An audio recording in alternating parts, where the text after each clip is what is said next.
11 जून सन 2015 जिस दिन कोलकाता में एक ऐसी घटना घटी जिसे देखने के बाद एक ऐसे राज का खुलासा हुआ जिसके बारे में पहले कोई नहीं जानता था।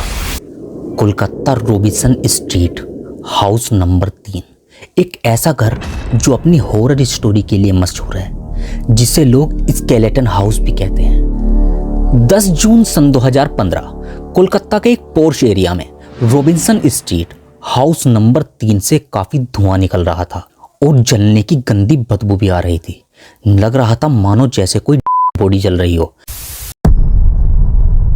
नेबर्स ने तुरंत फायर ब्रिगेड को फोन किया और उसके बाद तुरंत पुलिस को बुलाया।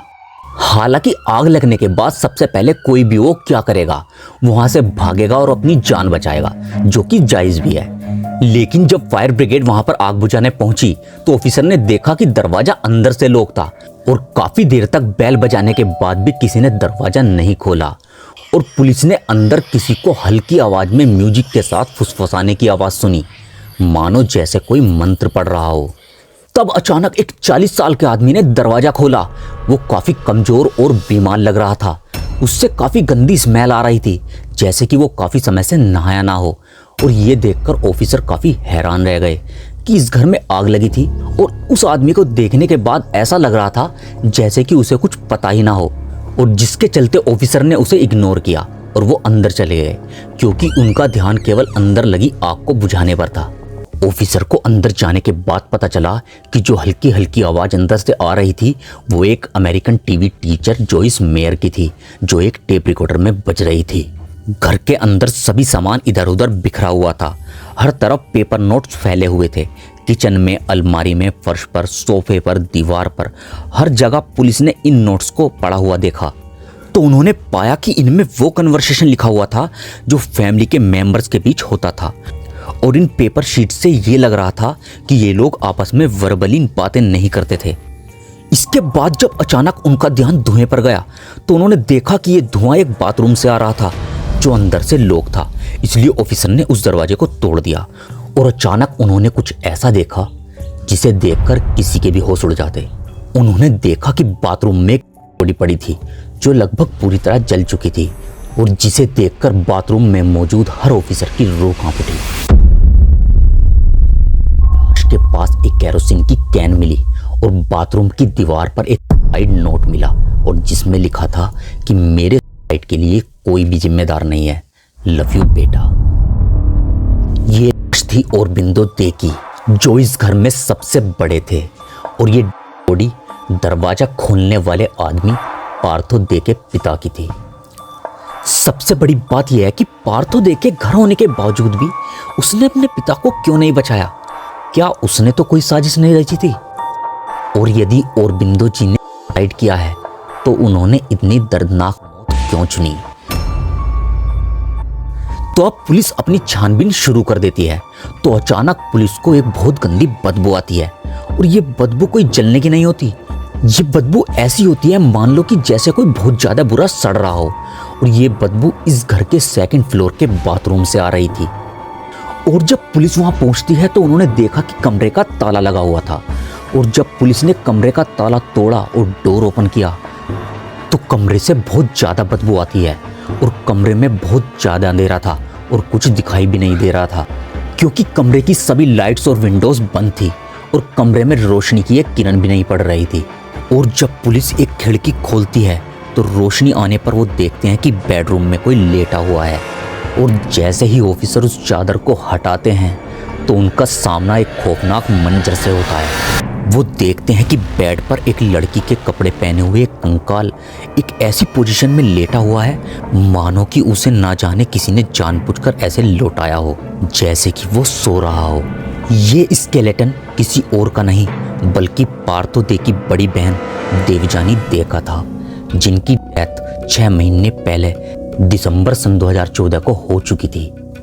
और उसी बेड के बराबर में 2 लैब्राडोर डॉग के स्केलेटन भी थे, और वो भी अराउंड 10 मंथ पहले चुके थे, और उन्हें कुछ ऐसी पोजीशन में रखा गया था जैसे कि जिंदा डॉग बैठते हैं। पुलिस ने देखा कि ये बदबू इन स्केलेटन से आ रही थी, और पुलिस ने एक चीज नोटिस की कि पूरे घर में सामान इधर उधर फैला हुआ था, लेकिन जिस बेडरूम में देवजानी दे की बॉडी मिली उसमें सामान अपनी जगह पूरी अच्छी तरीके से रखा हुआ था। ऐसा लग रहा था मानो हर एक चीज को अपने हाथों से अच्छी तरह से सजाया गया हो। उस रूम में कुछ डॉल्स भी रखी हुई थी और उसी बेडरूम के पास कुछ खाना रखा हुआ था जो कि पूरी तरह सड़ चुका था। अब पुलिस ये समझ नहीं पा रही थी कि आखिर ये रूम इतना अजीब क्यों है। अब जैसे ही पुलिस कुछ समझ पाती उससे पहले एक कमरे से उन्हें कुछ खटखटाने की आवाज़ सुनाई देती है और जैसे ही पुलिस वहाँ पहुँचती है तो वो देखते हैं कि जिस आदमी ने दरवाज़ा खोला था वो बहुत ज़ोर ज़ोर से अपने सर को दीवार से दे देकर मार रहा था और रो रहा था, मानो उसे किसी बात का बहुत ज़्यादा रिग्रेट हो रहा हो।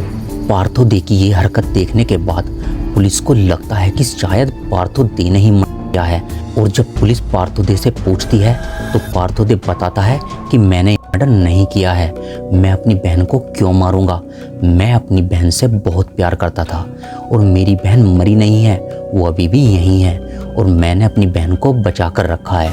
पार्थो दे पुलिस को इस बात को इतना नॉर्मली होकर बताता है कि जैसे कुछ हुआ ही ना हो। इनफैक्ट उसे किसी बात का कोई दुख ही नहीं था, जबकि उसकी बहन और उसके पिता अब इस दुनिया में नहीं थे और उसकी इन हरकतों को देखकर पुलिस को उस पर और ज़्यादा शक हो जाता है कि शायद इसी ने मर्डर किए हैं। और अब पुलिस ने ये नोटिस किया कि पार्थो दे से बिल्कुल वैसी ही बदबू आ रही थी जैसे कि देवजानी के बेडरूम से आ रही थी। तो पुलिस ने पार्थो दे से पूछा कि तुमसे ऐसी स्मेल क्यों आ रही है, तो उसने बताया कि पिछले 6 महीने से वो वहीं रहता है और उसने ये भी बताया कि वो देवजानी के बगल में उसके बेडरूम में जाकर सोता था। और ये सब सुनकर हाउस में मौजूद हर एक व्यक्ति शॉक्ड रह गया कि ये किस किस्म का आदमी है।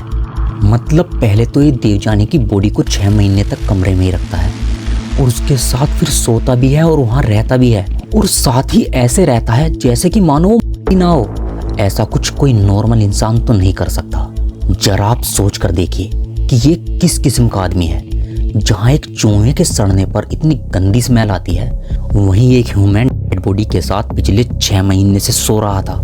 थोड़ी और पूछताछ के बाद पार्थो दे ने बताया कि रात को उसकी बहन जिंदा हो जाती है और उससे बातें करती है और उसका लाया हुआ खाना भी खाती है।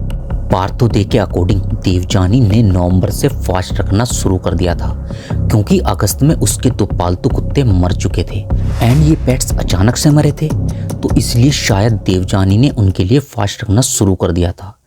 उसके डॉग्स के गुजरने के बाद और उनकी माँ के गुजरने के बाद देवजानी काफ़ी ज़्यादा डिप्रेस हो गई थी और उसके बाद देवजानी बहुत ज़्यादा स्पिरिचुअल भी हो गई थी।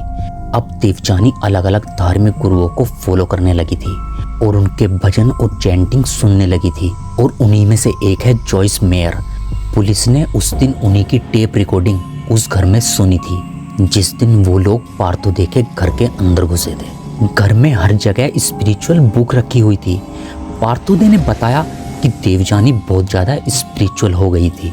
कहीं ना कहीं देवजानी को ऐसा लगता था कि इस घर में 2 डेथ होने की वजह से इस घर में बहुत सारी तकलीफ़ें और परेशानी शुरू हो चुकी हैं और फास्टिंग ही इसका एकमात्र तरीका है जिससे उसके घर की तकलीफ़ें ठीक हो सकती हैं। देवजानी की फास्टिंग इतनी ज़्यादा स्ट्रिक्ट थी कि वो ना तो कुछ खाती थी और ना ही कुछ पीती थी। कुछ दिनों तक फास्टिंग करने के बाद देवजानी को कुछ नहीं हुआ, लेकिन अचानक कुछ दिन बाद दिसंबर 24 सन 2014 को देवजानी की डेथ हो गई। लेकिन पार्थो दे को अपनी बहन से इतना लगाव था कि उसने अपनी बहन का अंतिम संस्कार तक नहीं किया, बल्कि उसकी बॉडी को घर में ही रखा। और तो और पार्थो 6 महीने तक देवजानी के मरने के बाद उसकी डेड बॉडी से इतना ज़्यादा कनेक्ट था कि वो रोज़ देवजानी के लिए खाना लेकर जाता था और तो और रोज़ उसके कपड़े भी चेंज करता था और ये मानता था कि देवजानी रोज़ रात को उससे बातें करती थी और उसके साथ खाना भी खाती थी। बट पुलिस को अभी भी पार्थो दे की बातों पर यकीन नहीं था।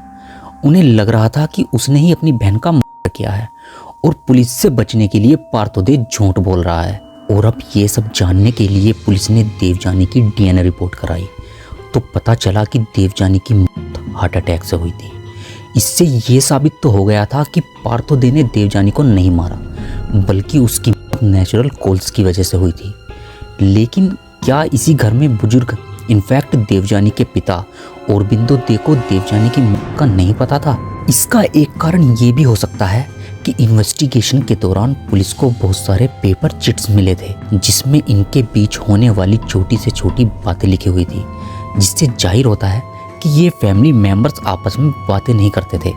इसलिए औरबिंदो जी को देवजानी की मौत का पता नहीं चला और शायद जब उन्हें इस बात का पता चला तो वो डिप्रेशन में चले गए और डिप्रेशन में जाकर उन्होंने सुसाइड कर लिया। या कोई और कारण हो सकता है उनके सुसाइड का। और घर के सभी दरवाजे और विंडोज बंद होने के कारण वहां कोई आता जाता भी नहीं था। इनफैक्ट घर के कोई बाहर भी नहीं जाता था, तो इसलिए किसी को भी देवजानी की मौत का पता नहीं चला। पार्थोदे और देवजानी के बीच के गहरे कनेक्शन का एक कारण ये भी हो सकता है कि बचपन में इनकी मदर ने इन्हें सोशलाइज नहीं होने दिया और ना ही किसी बच्चों के साथ खेलने दिया। उन्होंने हमेशा इन दोनों बच्चों को सोसाइटी से दूर रखा, इसलिए बचपन से ही ये दोनों एक दूसरे के साथ बहुत ज़्यादा रहे, जिससे ये दोनों बचपन से ही एक दूसरे से बहुत ज़्यादा कनेक्ट हो गए। अब पुलिस और मीडिया समझ नहीं पा रही थी कि आखिर ये किस टाइप का केस है। क्या कोई इंसान एक दूसरे इंसान से इतना ज़्यादा प्यार कर सकता है कि उसके मरने के बाद भी उसकी डेड बॉडी को अपने पास रखे और खुद ही उसके साथ रहे।